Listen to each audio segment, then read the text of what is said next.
ولقد يسرنا القرآن للذكر فهل من مدكر. We have made this Quran simple and clear as a light of guidance. Who will step forward to receive its light? Dear learners, as you know, we have started learning the Arabic alphabet and the sounds each letter represents. To make pronunciation easier, we have divided these sounds into different categories. In this lesson, we will focus on the labiodental fricative sound. Let's begin. Labiodental fricative. Labiodental means the sound is made using the lower lip, the upper teeth.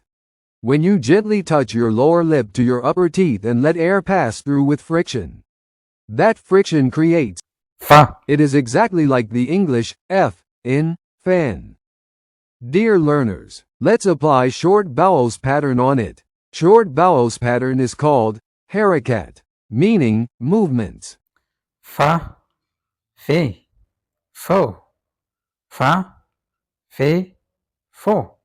English word for that are fa, a, fe, e, fo, Dear o. learners, now we apply long vowels pattern on it. In long vowels pattern, we double the vowel to give stress and length to the sounds. The long vowel pattern is called haraf-e-ilad, that means weak letters. Fa, fi, fu. Fa, fi, fu. In Arabic, garlic is called foom. This word begins with the f sound, which is a labiodental fricative. Dear learners, do you see how we can form a complete word using short and long Arabic vowels? Step by step, we will continue learning Arabic in this way.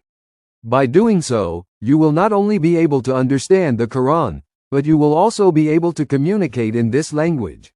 Stay connected with the tutorials. Thank you.